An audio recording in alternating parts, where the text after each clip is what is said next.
Hello friends, welcome. इस session में हम डिस्कस करेंगे परसेंटेज के इंपॉर्टेंट क्वेश्चंस, राइट। तो पहला क्वेश्चन आपके सामने है, reduction of 10% in the price of an apple enable a man to buy 10 apples more for ₹54। मतलब अगर एक एप्पल के प्राइस में 10% की कमी आ जाए तो उस सिचुएशन में उस केस में एक पर्सन ₹54 खर्च करके 10 एप्पल एक्स्ट्रा खरीद सकता है, राइट। ऐसा हमें दिया गया है, ठीक है। तो उसका बजट तो पहले भी 54 था, आज भी 54 है, ठीक है। तो पहले भी उसे एप्पल पर ₹54 खर्च करने थे, आज भी ₹54 खर्च करने हैं। लेकिन क्योंकि एक एप्पल के प्राइस में 10% की कमी आ गई, इसीलिए वो जो है अब नंबर ऑफ एप्पल्स ज़्यादा खरीद पाता है। कितने ज़्यादा खरीद पाता है? 10 एप्पल ज़्यादा खरीद पाता है। The reduce price of the apples per dozen is what. तो प्रति दर्जन हमें जो है सेब का घटा हुआ मूल्य बताना है, ठीक है। तो देखो क्या करेंगे यहाँ पर, एक इसके दो तरीके हैं, एक तो बेसिक मेथड और एक जो है रेशियो मेथड। बेसिक से करना चाहें तो देखो हम कैसे करेंगे इसको। तो बेसिक से इस तरीके से, रिडक्शन इन द प्राइस, पहले अगर मैं उसका प्राइस P मानता हूं, एक एप्पल का प्राइस, मैं यहाँ पर एक एप्पल का प्राइस मानता हूं, 1 एप्पल। एक एप्पल का प्राइस लेट से पहले P था, अभी 10% कम हो गया। अगर 10% कम हो गया तो बचा कितना? 90% बचा, मतलब 9/10 बचा, 9/10 ऑफ P। तो पहले प्राइस P था, अब हो गया 9/10 P, ठीक है। उसे कितने रुपए खर्च करने थे? ₹54। अगर ₹54 उसका बजट है और एक एप्पल का प्राइस P है, तो वो नंबर ऑफ एप्पल्स कितने खरीद पाएगा? आप देखो, नंबर ऑफ एप्पल्स वो खरीद पाएगा 54/P पहले केस में, और दूसरे केस में कितने खरीद पाएगा? 54 upon price of Apple 9/10 P, ठीक है, ओके। तो देखो 9 से कट जाएगा ये 6 बार, तो ये कितना आ जाएगा? 10 × 6 60/P, ठीक है, 60/P आ जाएगा, ठीक है।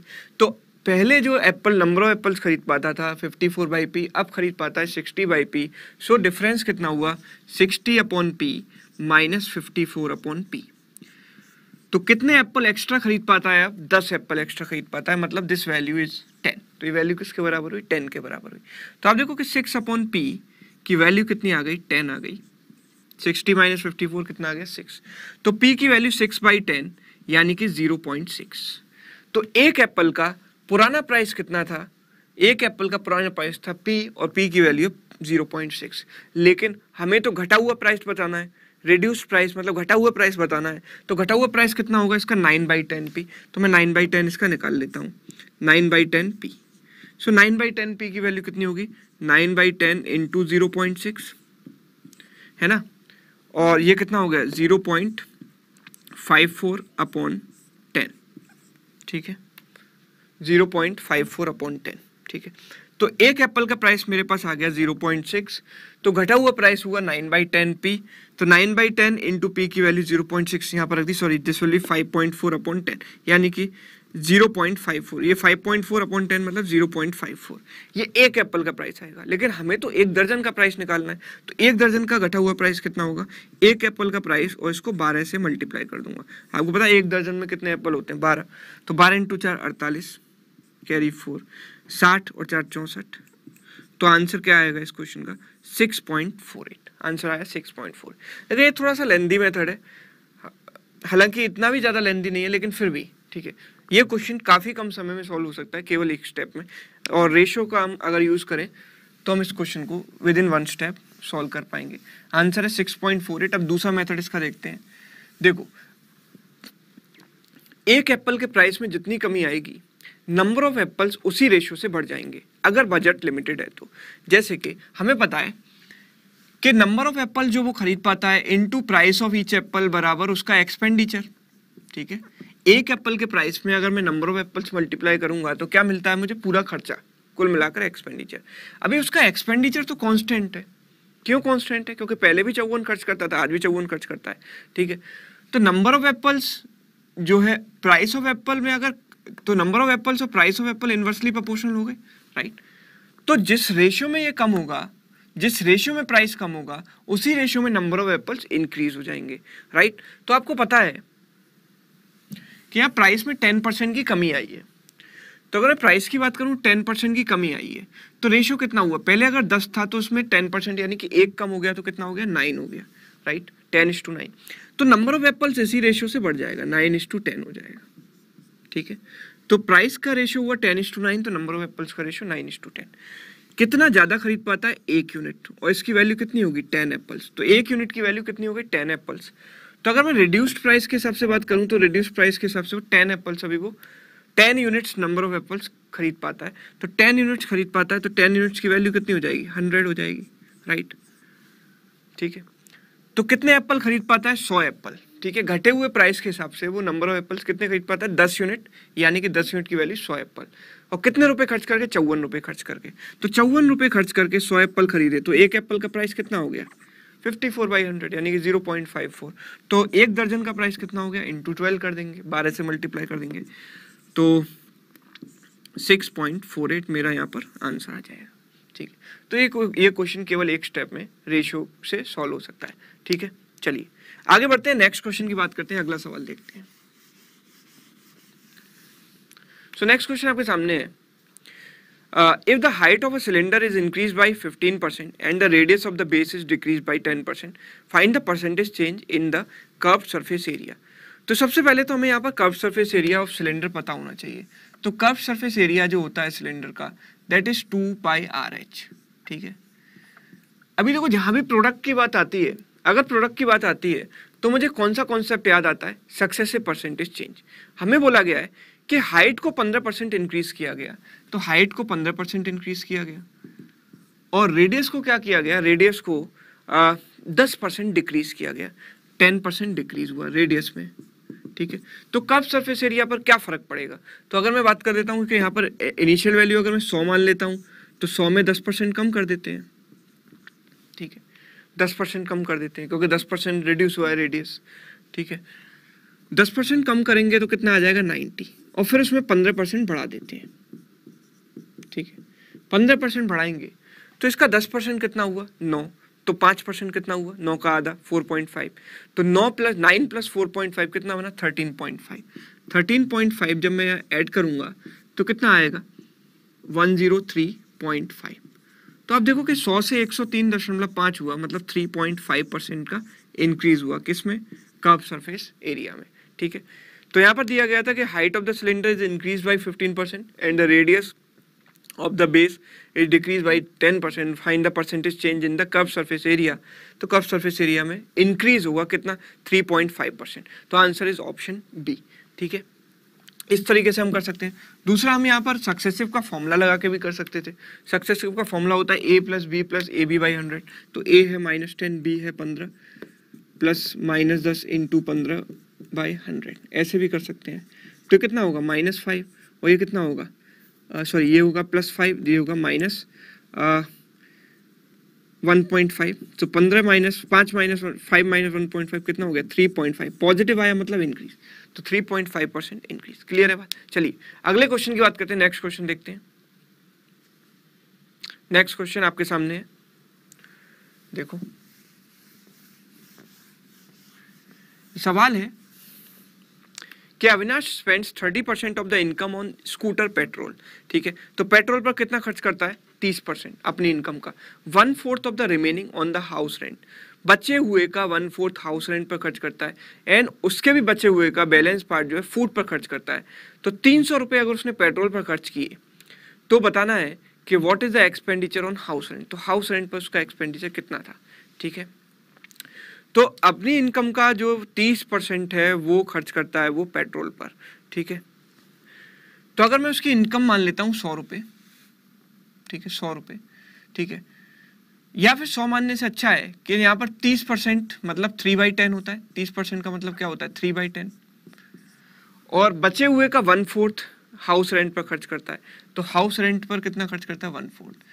तो एक काम किया जाए कि इनकम मान ली जाए जो 10 और 4 से डिवाइड हो सके, तो मतलब 40 मान लेते हैं। 10 × 4 का प्रोडक्ट, 10 और 4 का प्रोडक्ट 40 मान लेते हैं। तो मैंने उसकी इनकम मान ली, लेट्स से 40 रुपये, इनकम मान ली 40 रुपये। ठीक है, उसमें से उसने पेट्रोल पर कितना खर्च किया, 30%, तो इसका 30% कितना हो गया, 12। तो पेट्रोल पर कितना हो गया इसका खर्च, 30% इसका कितना हो गया, 12। ठीक है, बचे हुए का 1/4, तो बचा कितना, देखो 40 में से 12 गया तो 28 बचा। ठीक है, बचे हुए का 1/4 ऑन हाउस रेंट, तो हाउस रेंट पर इसमें कितना खर्च करेगा, इसका 1/4 मतलब कितना, 7। ठीक है, 300 रुपये वो पेट्रोल पर खर्च करता है, मतलब ये जो 12 की वैल्यू है वो 300 है, मतलब 12 की वैल्यू कितनी है 300। तो 1 की वैल्यू कितनी हो गई, 1 की वैल्यू 12 इंटू 2 24, 12 इंटू 5 60, तो 1 की वैल्यू कितनी हो गई 25, 12 से काट दिए से 25 बार, ठीक है। हमें बोला what is the expenditure on house rent. आप देखो कि हाउस रेंट पर एक्सपेंडिचर कितना है 7 यूनिट, तो 1 यूनिट की वैल्यू 25 है, तो 7 यूनिट की वैल्यू कितनी हो जाएगी 25 इंटू 7, यानी कि 175। सो आंसर कितना होगा इसका 175। तो आंसर कितना हुआ 175। इस तरीके से हम इस सवाल को सॉल्व कर सकते हैं बहुत ही आसानी से, ठीक है। चलिए अगले सवाल की बात करते हैं, नेक्स्ट क्वेश्चन। नेक्स्ट क्वेश्चन हमारे सामने है,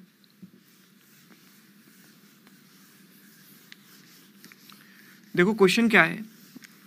क्वेश्चन कहता है कि a person spends 25% of his income on house rent, ठीक है। अपनी इनकम का 25% हिस्सा वो रेंट पर खर्च करता है, 20% रिमेनिंग का फूड पर खर्च करता है, बचे हुए का 20% हिस्सा फूड पर खर्च करता है, and 10% of the remaining part on travelling, ठीक है। बचे हुए का 10% ट्रैवलिंग पर खर्च करता है, और फाइनली वो बचा पाता है कितना 10,800 रुपये बचा पाता है। फाइंड द टोटल इनकम, ठीक है। तो देखो सक्सेसिव चेंज का जो है एक तरीका होता है कि यहाँ पर 25% है, 25% का मतलब क्या होता है 1/4 होता है, 25% का मतलब क्या हुआ 1/4 हुआ, ठीक है, ठीक है। 20% ऑफ द रिमेनिंग, तो 20% का मतलब क्या हुआ 1/5 हुआ। सबसे पहले तो परसेंटेज टू फ्रैक्शन आपको आना चाहिए, ठीक है। और 10% of the remaining part on travelling, तो ट्रैवलिंग पर 10% ऑफ रिमेनिंग, तो 10% मतलब 1/10। अब होता है 10% का मतलब क्या हुआ 1/10 हुआ, ठीक है। तो जितनी परसेंटेज वैल्यू यहाँ दी गई है पहले तो उनको मैंने फ्रैक्शन में कन्वर्ट कर लिया। फाइनली उसकी सेविंग 10,800 रुपये है। तो लेट्स से अगर इनिशियली जो उसकी इनकम थी वो आई थी, ठीक है, उसमें से उसने 1/4 खर्च कर दिया, तो बचा कितना 1 - 1/4 बचा, तो 3/4 पार्ट उसका बच गया। अब इस बचे हुए पार्ट में से उसने 1/5 खर्च कर दिया, तो 1/5 खर्च कर दिया तो बचा कितना 4/5 बचा, और इस बचे हुए पार्ट में से उसने 1/10 खर्च कर दिया, तो मतलब कितना बचा 1 - 1/10 यानी कि 9/10 बच गया, ठीक है। And that is equal to final saving, और फाइनल सेविंग उसकी कितनी है 10,800 रुपये, 10,800, ठीक है, 10,800। तो आप देखो कि यहाँ 4 से 4 कट जाएगा, ठीक है, और 9 × 3 27 होता है, और 27 × 4 क्या होता है 108, तो 400 बार कटेगा। तो इनकम कितनी आ जाएगी ये 50 × 400 यानी कि 20,000 रुपये। तो आंसर क्या हुआ इस क्वेश्चन का 20,000, ठीक है, ठीक है। तो आंसर क्या हुआ इसका 20,000 रुपये। इस तरीके से मैं इस क्वेश्चन को सॉल्व कर सकता हूँ। अभी इसी को रिप्रेजेंट करने का एक दूसरा तरीका भी देखते हैं हम कि सक्सेसिव डिक्रीज है यहाँ पर। बेसिकली पहले जो है 25% डिक्रीज हुई इनकम, फिर उसमें से 20% खर्च कर दिया तो 20% डिक्रीज हो गई, फिर 10% खर्च कर दिया 10% डिक्रीज हो गई। तो सक्सेसिव चेंज में हम कई बार टेबुलर मेथड भी लगा सकते हैं, जो कि कुछ भी नहीं है, जो इक्वेशन में इस तरीके से लिखा था उसी को दूसरे फॉर्मेट में लिख देते हैं। देखो इस तरीके से 25% की कमी आई सबसे पहले, तो यहाँ पर हमें इनिशियल और फाइनल का रेशियो मिलेगा। सबसे पहले हमें याद रखना इनिशियल और फाइनल का रेशियो। 25% का मतलब क्या होता है 1/4, तो 4 में से 1 गया तो कितना बचा 3 बचा, ठीक है। फिर दूसरा 20% की कमी आई, 20% का मतलब 1/5 की कमी आई, तो मतलब पहले वैल्यू 5 थी, अब 1 कम हो गई तो कितनी हो गई 4 हो गई, ठीक है। अभी आप देखो कि पहले अब 10% की कमी आई, 10% मतलब 1/10, तो पहले वैल्यू 10 थी, अब 1 कम हो गई, कितनी हो गई 9 हो गई, ठीक है। अब मुझे इनिशियल फाइनल का रेशियो निकालना है, तो इनिशियल इन सब का प्रोडक्ट होगा और फाइनल इन सब का प्रोडक्ट होगा, और जब मैं रेशियो लूंगा तो लेफ्ट साइड और राइट साइड में जो भी कॉमन चीजें हैं वो कट जाएंगी। तो पहले हम उन्हें कैंसिल कर देते हैं, उसके बाद इनको मल्टीप्लाई करेंगे, राइट, क्योंकि मल्टीप्लाई करने के बाद रेशियो लूंगा फिर कैंसिल करूंगा, टाइम ज़्यादा लगेगा, बेटर है कि पहले ही कैंसिल कर दिया जाए। तो आप देखो कि यहाँ पर 4 से 4 कट जाएगा, ठीक है, अब कुछ नहीं कटेगा, तो this is 50 and this is 9 × 3 27। ये इनिशियल मतलब जो इसकी इनकम थी, और ये जो फाइनल उसके बाद बचा हुआ है मतलब जो सेविंग है, तो ये इसकी इनकम है और ये इसकी सेविंग है। तो इनकम कितनी है देखो जरा 10,800 रुपये। आपको पता है कि 27 का कितना गुना है, 27 × 4 108 होता है, तो ये 400 गुना है, तो इसका भी 400 गुना कर देते हैं, 400 टाइम्स इसका कर देते हैं, तो कितना हो जाएगा 20,000, ठीक है। तो सक्सेसिव चेंज वाला जो क्वेश्चन होता है कभी भी, उसको हम टेबुलर मेथड से भी इस तरीके से कर सकते हैं, ठीक है। आगे भी हम और एग्जाम्पल देखेंगे। चलिए देखते हैं नेक्स्ट क्वेश्चन। तो नेक्स्ट क्वेश्चन हमारे सामने है,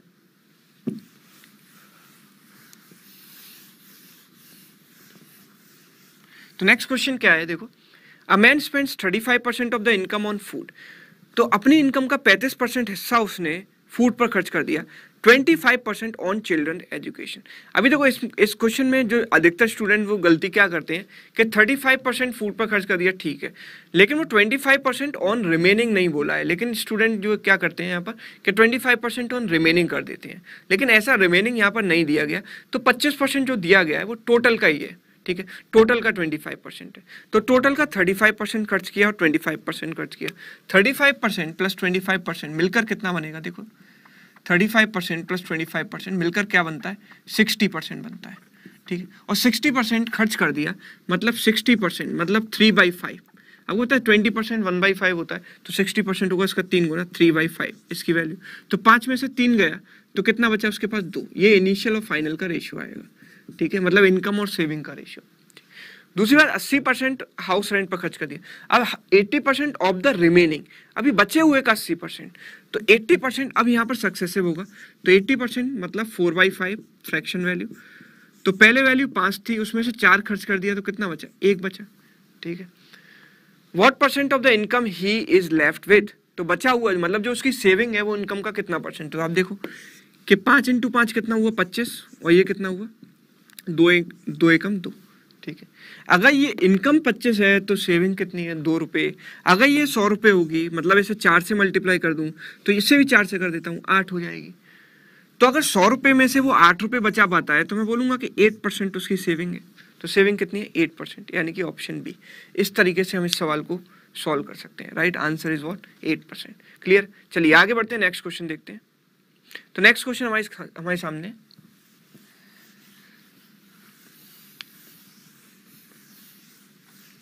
देखो क्वेश्चन है, a number is first decrease by 20%, the decrease number is then increase by 20%। तो पहले किसी नंबर को 20% कम किया जाता है, उसके बाद जो है उसको 20% बढ़ा दिया जाता है। So the resulting number is less than the original number by 20। तो जो नंबर है वो प्रीवियस नंबर से 20 जो है कम है। So then what is the original number, ठीक है। तो पहले उसे क्या किया, 20% कम किया। हमें पता है कि 20% का मतलब क्या है, 1/5 माइनस 20% किया, मतलब 1/5 कम कर दिया। तो पहले वैल्यू अगर 5 थी तो अब वैल्यू कितनी हो गई, 5 में से 1 कम हो गई, 4 हो गई, ठीक है। तो यहाँ पर इनिशियल फाइनल का रेशियो हम देखेंगे, ठीक है। उसके बाद क्या किया गया कि उसके बाद उसे 20% बढ़ा दिया गया। तो आप देखो कि 20% बढ़ाएंगे तो क्या होगा, 20% का मतलब होता है 1/5। तो 5 से वैल्यू कितनी हो जाएगी, जब बढ़ाएंगे तो 5 और 1 6 हो जाएगी, ठीक है। तो आप देखो कि यहाँ पर 5 × 5 इनिशियल और फाइनल का रेशियो कितना आएगा, 25, और ये कितना आएगा, 24। तो बोला है कि the resulting number is less than the original number by 20, मतलब पुराने वाले नंबर से नया वाला नंबर 20 कम है। तो यहाँ पर 1 यूनिट की वैल्यू कितनी हो जाएगी, 20। इनका डिफरेंस कितना है, 1 यूनिट। तो 1 यूनिट की वैल्यू कितनी हो गई, 20। Then the original number is what, तो ओरिजिनल नंबर कितना है, देखो जरा, ओरिजिनल नंबर कितना, 25। तो 25 यूनिट की वैल्यू कितनी हो जाएगी, 25 × 20, 25 × 20 यानी कि 500। तो आंसर इसका क्या हो गया, 500, ठीक है। इस तरीके से हम इसको कर सकते हैं। दूसरी बात, क्या एक तरीका ये भी है कि आपको पता होना चाहिए कि अगर किसी भी नंबर को अगर मैं x% से इंक्रीज करता हूं और फिर उसके बाद x% से डिक्रीज करता हूं, तो यहाँ पर ओवरऑल डिक्रीज होता है कितना, x²/100% का, x²/100% का डिक्रीज होता है, ठीक है। तो आप देखो कि यहाँ पर x²/100% का डिक्रीज है, तो यहाँ पर x की वैल्यू क्या है, 20। तो मैं बोलूँगा कि यहाँ पर 20² यानी कि 400/100, यानी कि 4% का डिक्रीज होगा, 4% का डिक्रीज होगा। और वो जो डिक्रीज है वो किसके बराबर है, 20 के बराबर है। मतलब 4% की वैल्यू किसके बराबर हो गई, 20 के बराबर हो गई। 4% की वैल्यू किसके बराबर हो गई, 20 के बराबर हो गई। जब 4% की वैल्यू 20 के बराबर हो गई तो 1% की वैल्यू क्या हो गई, 5 हो गई। हमें तो नंबर चाहिए, तो नंबर कितना होगा, 100%। तो 100% कितना हो जाएगा, 500, ठीक है। 100% की वैल्यू कितनी हो जाएगी, 500। तो आगे बढ़ते हैं और नेक्स्ट क्वेश्चन की बात करते हैं। नेक्स्ट क्वेश्चन हमारे सामने है, in a library x% books are in English. किसी भी लाइब्रेरी में, एक पर्टिकुलर लाइब्रेरी में x% बुक्स जो है वो इंग्लिश में है, 11.11% of the remaining books are in Telugu. तो बचे हुए का 11.11% तेलुगु में, 25% of the remaining are in Urdu, and finally remaining 1/5 of the books are in Sanskrit, ठीक है। तो रिमेनिंग जो 1/5 बुक्स हैं वो संस्कृत में है। What percent of the total books in the library are in English, ठीक है, तो इंग्लिश में कितने परसेंट बुक्स हैं, ठीक है, तो बोला है कि what percent of the total books in the library are in English. तो आप ये सोचो कि इंग्लिश मतलब x%, तो मतलब मुझे अल्टीमेटली क्वेश्चन में क्या पूछा गया कि x की वैल्यू पूछी गई है, ठीक है। तो देखो सबसे पहले जो है x% बुक्स इंग्लिश में है, ठीक है, उसके बाद 11.11% ऑफ द रिमेनिंग। तो सबसे पहले 11.11% की अगर हम बात करें तो 11.11% का मतलब क्या होगा, 11.11% का मतलब होता है 1/9, ठीक है, 11.11% का मतलब होता है 1/9, ठीक है। 25% of the remaining are in Urdu, so remaining का 25% यानी कि 1/4, 25% का मतलब 1/4, ठीक है। अभी अगर मैं इनिशियल नंबर ऑफ बुक्स कुछ ही मान लेता हूँ, लेट्स से अगर यहाँ पर इनिशियल और फाइनल का रेशियो में देखूँ, सक्सेसिव का जो है क्वेश्चन है, तो इनिशियल फाइनल का रेशियो देखूंगा तो x% बुक्स इंग्लिश में है। तो आप ये सोचो कि अगर पहले वैल्यू 100 थी, ठीक है, तो अगर उसमें मैं x% कम कर देता हूँ तो x कम कर दूंगा, मतलब 100 माइनस x बचेगा यहाँ पर, यस और नो, राइट।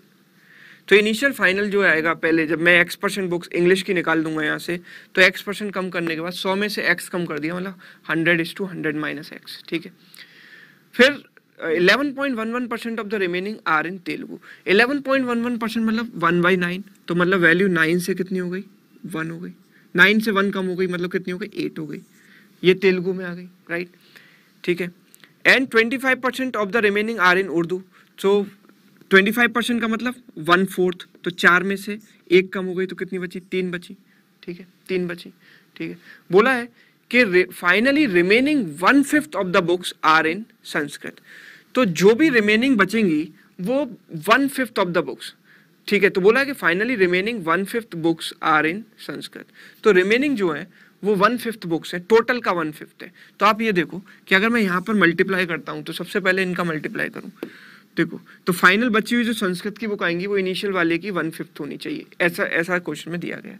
तो देखो अगर इनको देखूंगा तो 4 से पहले 2 बार काट दूंगा इसको, और 3 से इसको 3 बार काट दूंगा, तो कितना आएगा, 300 आएगा, ठीक है। और ये कितना आएगा, और 2 से काट देते हैं 50 बार, तो रेशियो बेसिकली क्या बनेगा, 50 × 3, ठीक है, 50 × 3 150, और ये कितना बनेगा, 100 माइनस x।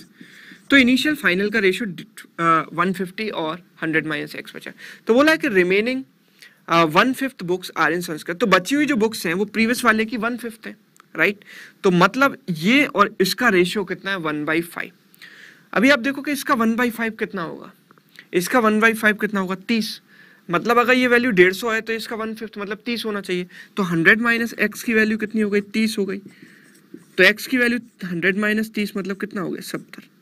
तो आंसर कितना आ गया, 70।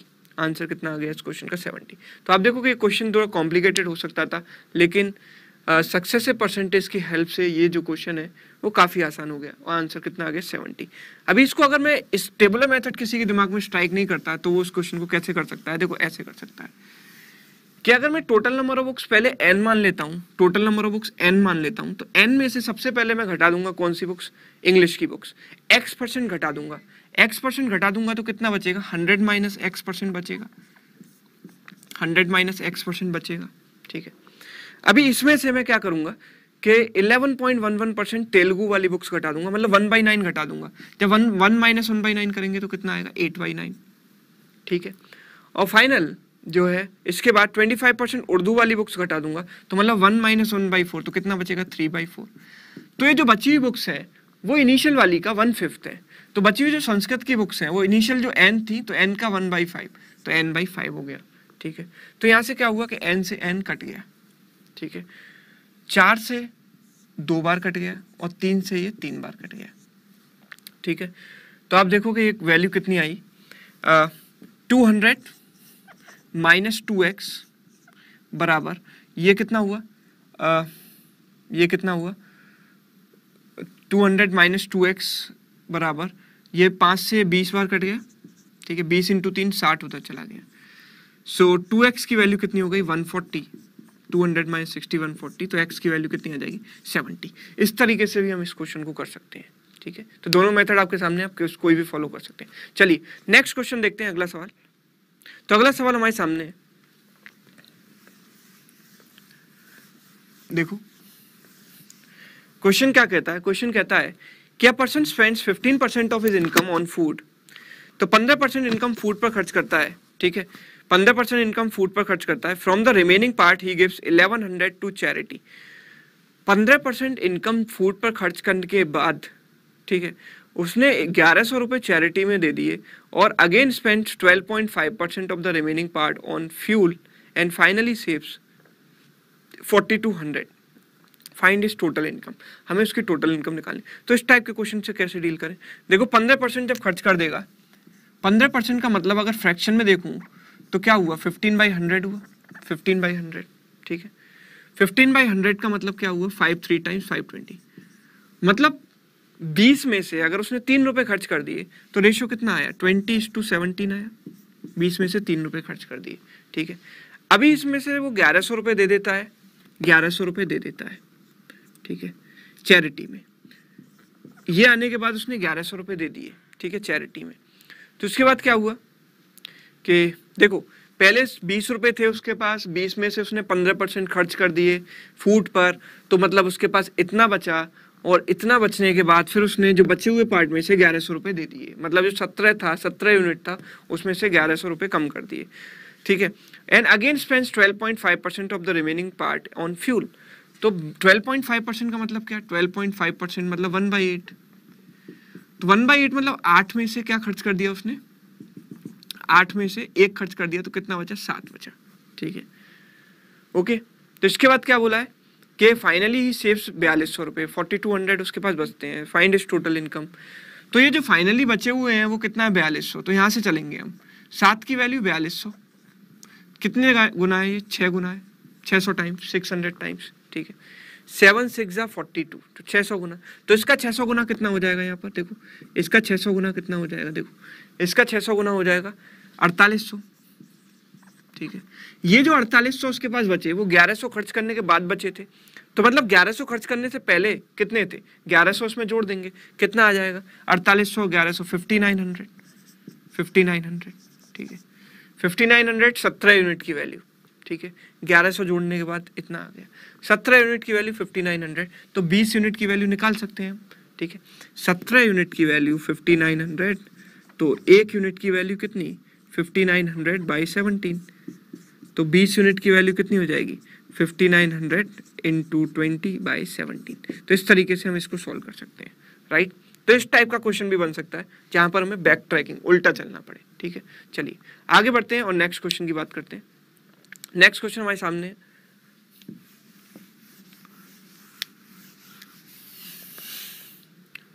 The percentage increase in the surface area of the cube when each side is double, ठीक है। हर एक साइड को हमने डबल कर दिया, हमें सरफेस एरिया में इंक्रीज निकालना है, राइट। सबसे पहले तो सरफेस एरिया हमें पता होना चाहिए क्या होता है। एक क्यूब का सरफेस एरिया, एक क्यूब जो होता है उसका हर एक फेस जो है स्क्वायर होता है, जिसका जो एरिया है वो ए स्क्वायर है। तो 6 फेसेस हैं, तो एरिया कितना हुआ, 6a स्क्वायर, ठीक है। तो ईच साइड इज डबल, तो हर एक साइड जो बराबर होती है उसको डबल कर दिया गया। तो मतलब ए से कितना कर दिया, 2a कर दिया। देखो अगर हमें पता है कि सरफेस एरिया किसके बराबर है, आप देखो कि सरफेस एरिया 6a स्क्वायर है, तो मतलब सरफेस एरिया साइड के स्क्वायर के प्रोपोर्शनल है। अगर इसको मैं डबल करूंगा तो सरफेस एरिया कितने टाइम्स हो जाएगा, अगर मैं साइड को डबल करूंगा तो सरफेस एरिया 4 गुना हो जाएगा कि नहीं, क्योंकि 2 का स्क्वायर कितना हो जाएगा, 4। तो जब 4 गुना हो जाएगा तो कोई चीज जब 4 टाइम्स हो जाती है तो उसमें इंक्रीज कितना होता है, 300% का, 300% का। तो आंसर क्या हुआ इसका, 30%। The percentage increase in surface area कितना हो जाएगा, 300%, ठीक है। तो आंसर कितना आ गया, 300%। तो इसको दिमाग में ही सॉल्व करके हम इस क्वेश्चन का आंसर कर सकते हैं। चलिए नेक्स्ट क्वेश्चन की बात करते हैं। नेक्स्ट क्वेश्चन हमारे सामने है, बोला गया है कि in an examination there were 1000 boys and 800 girls. तो बॉयज कितने हैं हमारे पास यहाँ पर, 1000 एंड गर्ल्स कितनी है, 800। तो गर्ल्स हैं कितनी, 800, ठीक है। बोला गया है कि if 60% of the boys and 50% of the girls passed, तो बॉयज में पास होने वाले कितने हैं एंड गर्ल्स में पास होने वाले कितने हैं, 60% and 50%। Find the percentage of the failed candidate. तो हमें यहाँ पर फेल्ड कैंडिडेट्स निकालने हैं, राइट। हमें पास्ट कैंडिडेट से मतलब नहीं है, फेल्ड कैंडिडेट से मतलब है। देखो तो फेल कैंडिडेट क्या है यहाँ पर, अगर बॉयज में 60% पास हुए तो फेल कितने हुए, मैं बॉयज में फेल्ड की बात करता हूँ यहाँ पर, फेल कितने हुए 40%, पास हुए 60% तो फेल कितने हुए 40%। गर्ल्स में 50% पास हो गई तो बची हुई 50% फेल हो गई, तो इसका 40% कितना होगा, देखो जरा 40% कितना होगा 400, ठीक है, और इसका 50% कितना होगा 400। तो मैं बोलूंगा कि टोटल फेल कैंडिडेट